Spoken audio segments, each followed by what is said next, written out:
And again, assuming no technical difficulties, I'll share my screen. Forgot to do that for a while last night, and you guys were going, what's he talking about? All right. Go ahead. Is Zoom starting to cut out on you today like it did last night? It is not right now. Let's hope that it keeps going, and I'll, yeah, Marissa, if at some point it ends, I'll just restart it. Last night it died in the middle of the class, but we'll see what happens today. All right. We've looked at for loops, and the for loops, we use the range. And if you look at last night's, Marissa, you'll find that we also looked at how we were looking at lists, and we looked at how a list could be used, and we could iterate through it. There's another kind of loop called while loop. The for loop, you know how many times basically you're going through it and that it's eventually going to end. With a while loop, if you're not careful, it may never end. And there are a few use cases where you don't want to end a while loop. Usually those are when you're monitoring things, temperature, pressure, things like that. So you want the program to always be running. I'm going to create a variable, just call it I, and set it equal to 0. And in my while loop, it's while, and then just like with ifs, some sort of a condition, logic. And while that condition is true, it's going to go through the loop. And it'll go through the loop over and over again until that condition becomes false. And I think both of you have had another language at one point that are here, and I don't know about anybody else that might join, but with one of the problems or things you can have in a while loop is you can get yourself stuck in an infinite loop, one that doesn't end if you're not careful. So I'm going to say while I is less than 10, if I can type, and then you have a colon, just like at the end of the for loop and the if lines, you use the colon, and then everything that's indented becomes part of the while loop. I'm going to go ahead and just print I. I'll say I equals and then print I. And that's the only thing I'm going to do in the loop.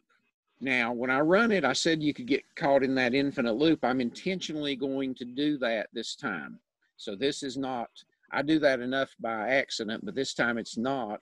But when I run it now, it keeps outputting I equals 0, and it will do that forever and ever until I break out of the program, which I did, or until the computer reboots or something. So it'd go in saying I equals 0, because unlike in the for loop where we, for example, we're using the range and it changed the value of that counter every time, we've not changed it. I stayed 0, so it'll always be less than 10.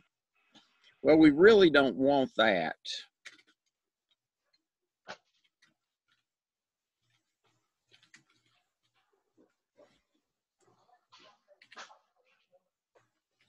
So what we want to do is make sure that whatever we're doing for our loop counter, we always in our program or inside of our loop, we change that value of whatever the condition that keeps us in the loop. So I'm going to say I, and I'm going to use that a shortcut plus plus. And if I say I plus plus, that's the same as, let me comment it out here, saying I equals I plus 1. And if I say that, this time I is going to change. So when I was 0, after it printed the 0, I equals 0, it will make I 1. 0 plus 1 is 1. And now it goes through 0, 1, 2, 3, up through 9. So it went through the loop and changed I. I'm going to go ahead and stick a couple of breakpoints inside the loop. So if we run that debug, we can walk through and see what's happening. So it comes in, I was 0, so it went into the loop. It's at the print statement. If I look at the console, it hasn't printed yet. If I tell it to step to the next one, now it ran the print statement, so it printed I equals 0. It's getting ready to do the I equals I plus 1. So right now I is still 0. Now it says I is 1, and I know this is hard to read at the bottom. It's small font. I need to try and figure out how to increase the size of that font. It's back up because I was 1. It still went in the loop. It's getting ready to print the I equal 1. Now it's printed I equal 1. It's getting ready to add 1 to I, so I will become 2, and it did. And it's back up getting ready to print again. And if I step through this several times, I is 8, I is going to become 9, so I is 9, it's up at the print. It's already printed the 0 through 8. So now it should print the 9. I is about to become 10.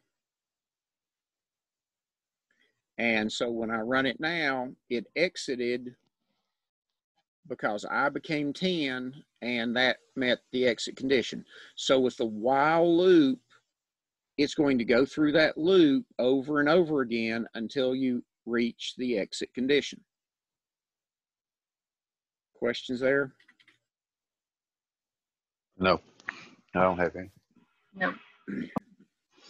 Now, in your while, you can do the complex conditions. You could do the ands and ors just like in an if.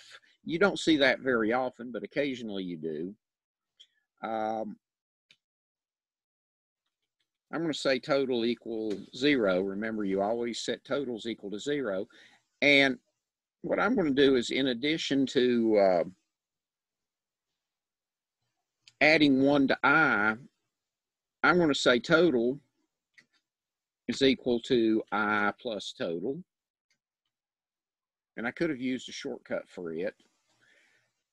And then after the loop, I'm going to print total just so you can see that I can do other things in it.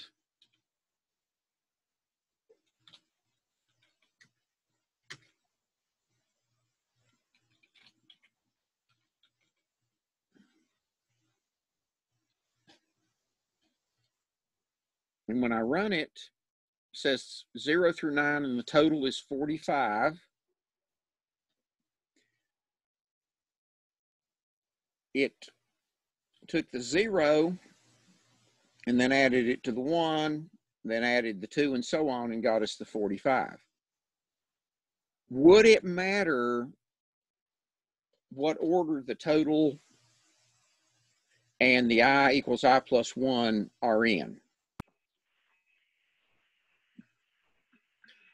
In other words, could I do the I equals I plus 1 before the total equals I plus total? You get a different answer. I would get a different answer, right? Because if I did that the first time through the loop, right now, right now it's 0, but you're right. It'll be I would be 1. So the first time through the loop, it would say 1 plus the 0, and then the last time through the loop, it would actually be 10 plus whatever the total was, which would, I guess, would be the 45. Mm-hmm. And so it would have given me 55. So the order you have things and calculations and all does matter.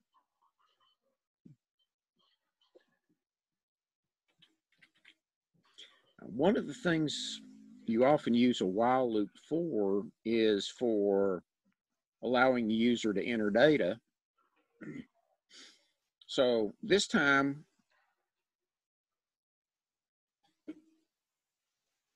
let's say we wanted the loop to go through, and this isn't the way you'd probably do it. I'll just say 2 times. I could say x equals input int. Let me make it an integer.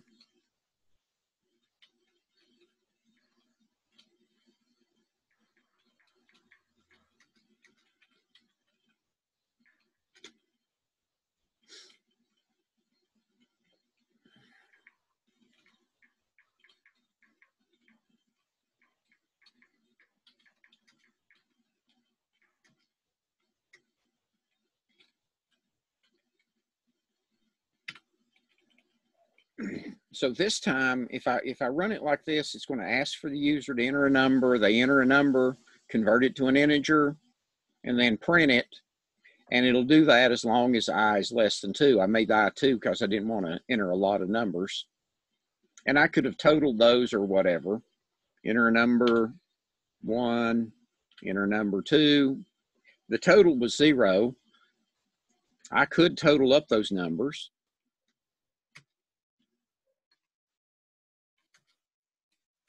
But this time it wouldn't be I that I'm totaling up, it would be X.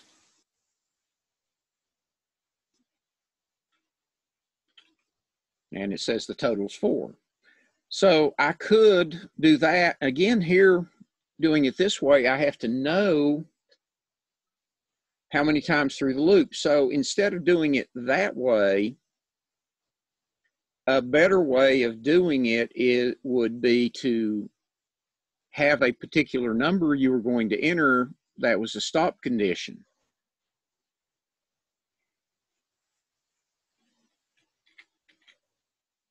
And this way, the user could enter as many numbers as they needed to. So here I'm going to change, I'm going to say x equals 0 and change this to x on the counter. I don't need my I counter anymore. Now, what I am going to do here, enter a number, and I'm going to add a message.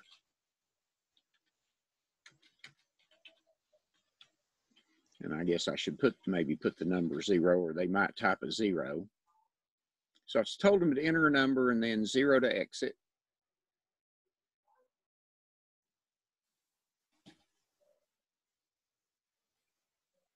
Or a 1 in this case. Huh?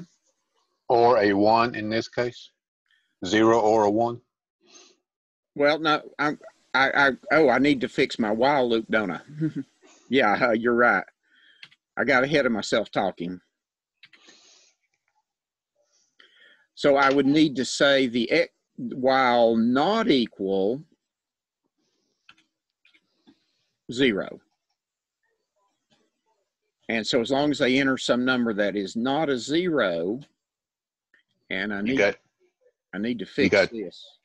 You got a 2 up there instead of 0. I said it and typed it wrong. Yeah. Okay, what have I got? I'm missing, I got 1, 2 curly braces. Get my right number of curly braces now.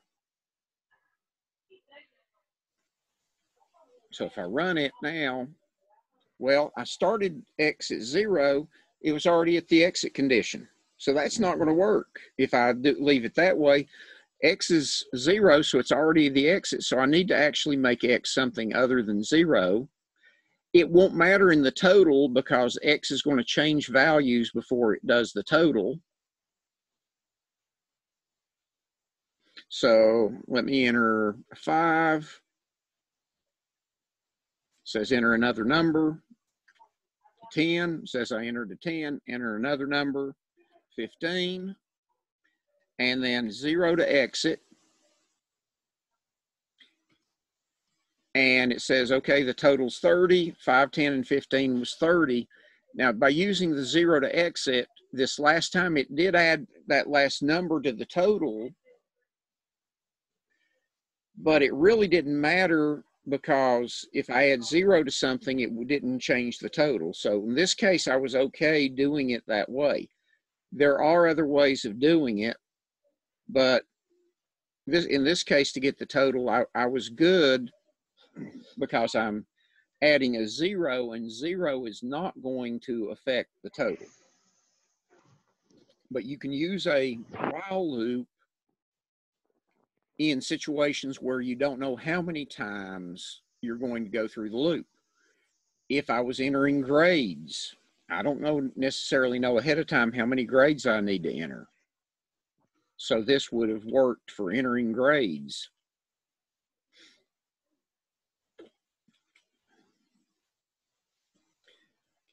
Any questions there? I don't have any. So while loops aren't that complex. Now, if if we were looking at lists last night and last Thursday, we introduced them. If I had a list and create an empty list, don't want to use the word list because that's actually a reserved word. I could create an empty list, so no items, no elements in the list.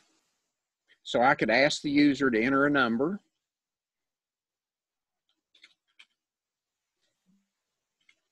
And then I could say, I could add that to the list, that number to the list. And the way we add to a list is with the list name dot append, and then what we want to append, and we want to append X.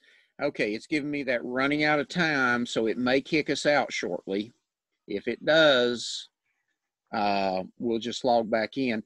They are supposed to have fixed that, but we'll see if it actually does or not. We're supposed to get, if we got a .edu email, we're supposed to get unlimited time. But it worked fine last week. Last night it didn't work, and I just got that message. So we'll see if it kicks us out or not. Okay, so in this case, I've got the list dot append, so it's going to add to the list each time.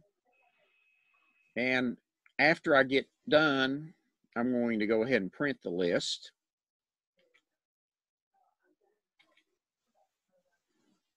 So I'm printing the list outside the while loop.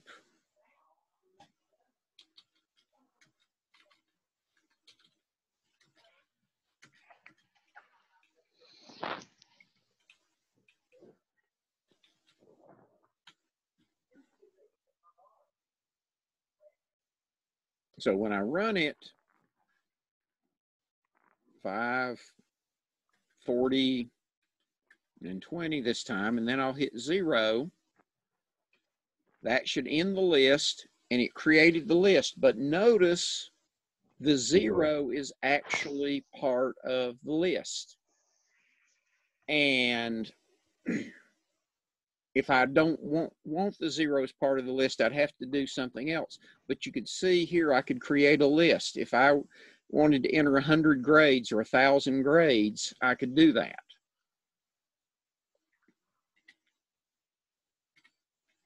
So there's a couple of ways around that.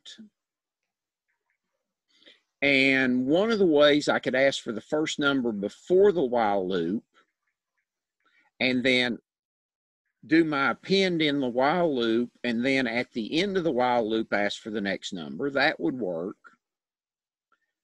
Another way is I could nest an if statement inside of this. I could say if X, there's two ways, I'll do it two ways, not equals 0,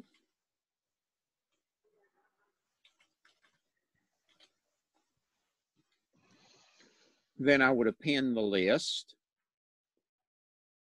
Otherwise, it's going to continue, and if I do it this one, it will not include the 0 inside the list. So this is one way I can do it. 10 and 20, just do those, and then 0. So when X was not equal 0, it appended. And that is a good way of doing it, and I would probably do that most of the time.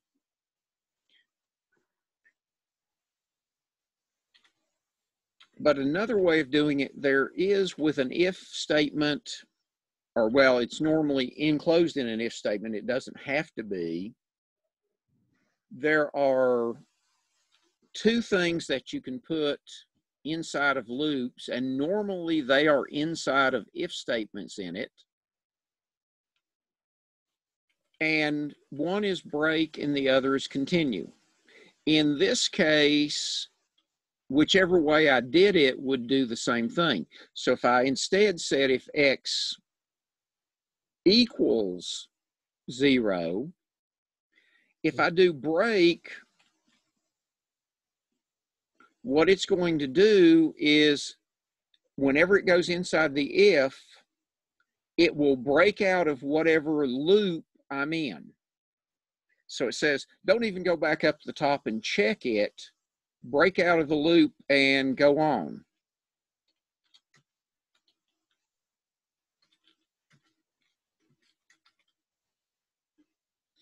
So if I run it now,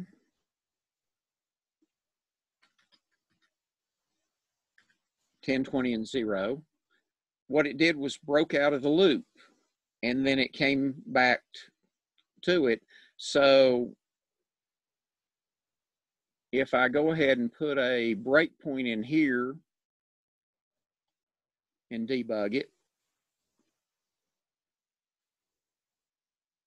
enter a number, 10, it didn't stop at the breakpoint because that if statement was false and it just skipped the if. If I put the 20, again, it did not go into the true part of the if, but if I put the 0 in, goes into the true part of the if. Now it's ready to break out when it runs the break. Let me put a couple of more breakpoints. You'll see it will, though, it won't go up to the top of the while loop again. It just exited out of the loop and getting ready to print the list. So it printed the list then. If I run it now with all these breakpoints, let's see.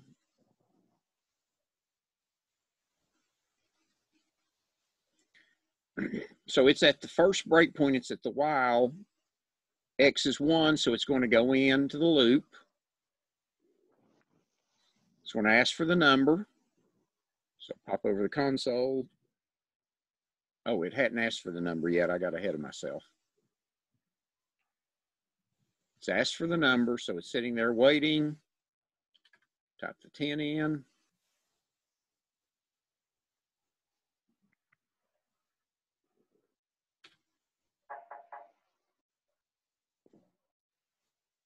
And it popped back up to the top of the while, and then when I continued, asking for another number again.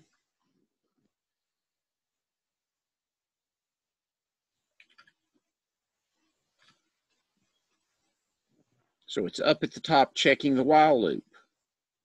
So I'll go back in. This time I'll put a 0 in. Oh.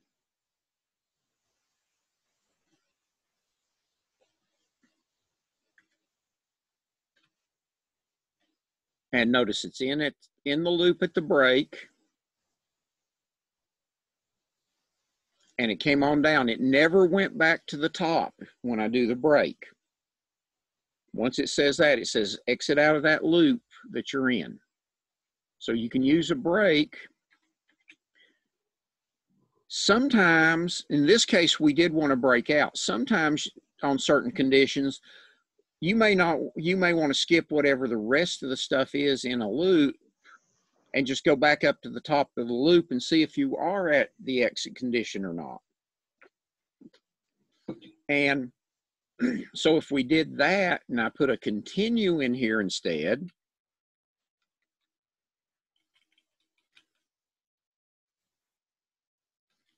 it should go back up to the top of the loop. So if let me go ahead and set a couple of these debug points so we can step through.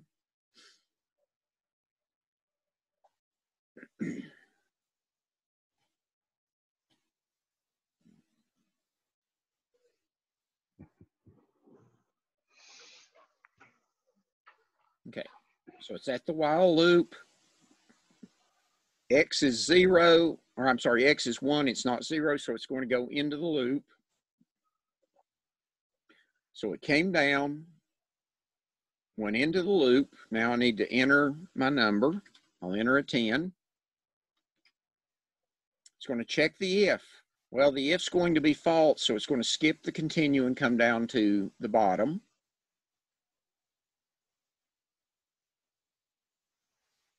It would append the list. So now we see the list down here has a 10. Went back up to the top of the loop. Well, X is not 0, so it goes into the loop.